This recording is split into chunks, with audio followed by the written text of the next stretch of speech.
Every morning, the President of the United States is briefed by his national security team. That happens every day.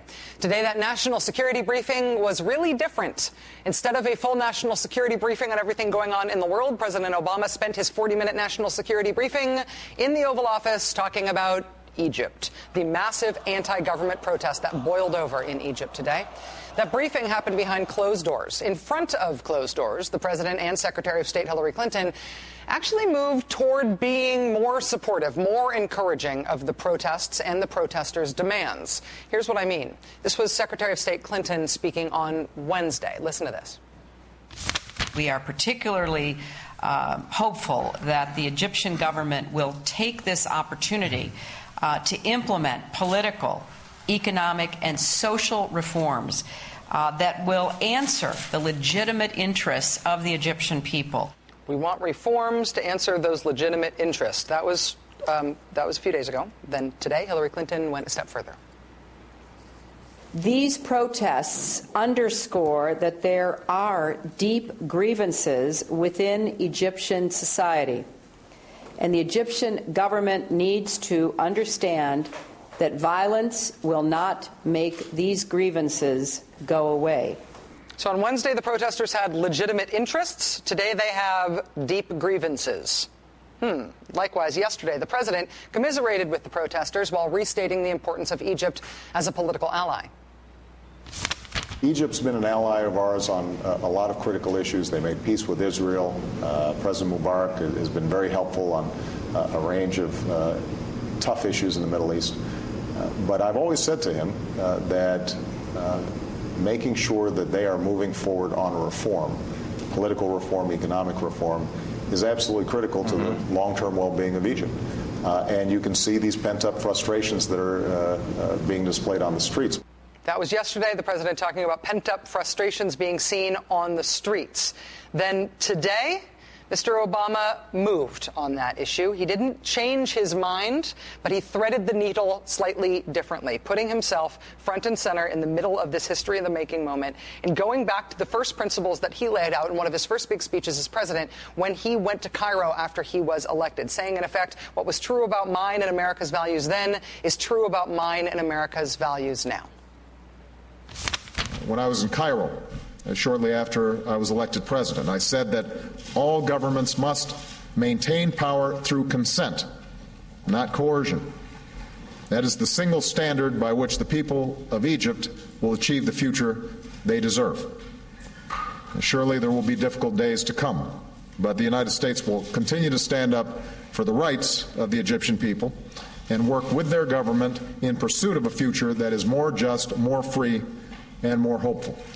But what will that government be? That overall message of I said it then and I mean it now was echoed by the president's senior advisor, David Axelrod, who said in an interview today, the president's been very clear with President Mubarak for the 2 years that he's been president about the need to have democratic reforms in Egypt. Egypt is one of only 2 Arab countries to have full diplomatic relations with Israel. For decades, the United States has provided Egypt with billions in aid money. Just last year, the U.S. gave Egypt $1.3 billion in military funding and a comparatively meager $250 million in civilian assistance, meaning pro-democracy groups, healthcare, education, economic development. Today, White House Press Secretary Robert Gibbs suggested that the protests in Egypt and how the Egyptian government responds to them will be taken into consideration when the U.S. considers our future financial assistance to that country. We will be reviewing our assistance posture based on events now and in the coming days. Joining us now are Steve Clemens of the New America Foundation and proprietor of the Washington Note. Also, Brian Katulis, senior fellow at the Center for American Progress. Gentlemen, thank you both very much for your time tonight. Really appreciate it. Good. Thank you. Steve, let me start with you. What is unique and distinct about the American relationship with Egypt, and why do we give them so much money for their military? Well, we give them a lot of money for their military because of our core relationship with Israel. Egypt is a strategic partner of the United States and important because we have such a solid bond with Israel that Egypt is the anchor of really the only stable side of this. And it shows to some degree what the costs, the enormous costs are of not solving the Israel-Palestine question and somehow normalizing relations between Israel and the rest of the Arab and Muslim worlds, that we need a dictator in Egypt to be our partner to hold the relationship and the situation for Israel in balance. So all of these are interconnected. You can't just discuss Egypt without discussing this broader issue of the unresolved issue of the Palestinian state and the deeper grievance of what Arabs and Muslims feel more broadly. I think that what's happening in Egypt is driven mostly by economic concerns and issues, but the reason we have Mubarak there and the reason we're so close has to do with Israel. Brian, when you look at the U.S. reaction here, I think I said in my introduction that the president is threading the needle. We heard tonight from Richard Engel saying that from Cairo it sounds like the president's words were very muted in terms of the degree of support he's offering to the people in the streets. In terms of how the president's remarks are being greeted, people who say he's too tough on an ally or he wasn't tough enough, how do you interpret those reactions to the president? From what political worlds are those people coming from? Well, first, I think it's clear it's taken the Obama administration a while to get its footing this week on how to talk about this, and I think it's for two reasons. One, they don't want to make the mistake that the Bush administration did in talking a big game about the freedom agenda and then not delivering. So I think that's one part of it. Second, they want the Egyptians to own whatever change comes out as a result of this. And I think that's the rationale behind it. So I think they've gotten much more solid footing.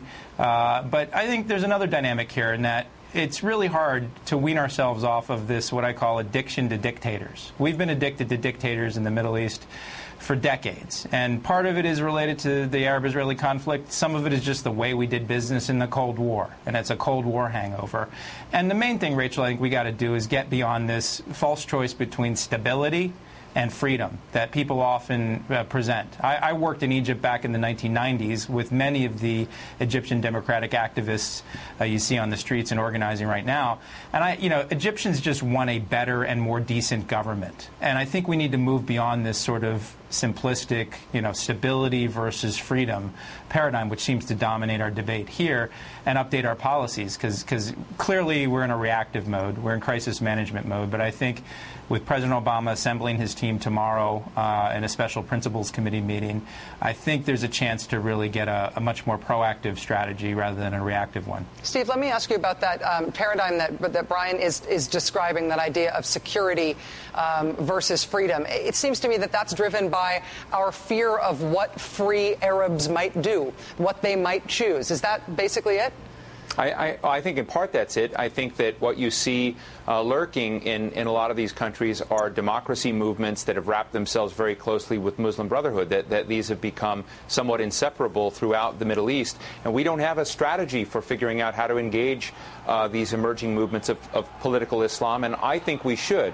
I don't think the State Department, despite 30 years of Mubarak's rule, has a very good contingency plan in place for political transitions in Egypt, which is just remarkable, but was confirmed to me by several senior State Department officials. So we need to figure out how to engage the trends, and there are lots of different dimensions of political Islam. And I think Brian Katulis has written very knowledgeably about this. We're not engaged with them, and it's a fundamental mistake. So we do fear the Muslim Brotherhood and its fellow partners in the region, and I think we need to figure out a way that we can begin talking to others other than the dictators in these regimes. Brian, one of the things that I heard just on the grapevine, rumors that I have heard in Washington in the past year, was worries about Mubarak's health.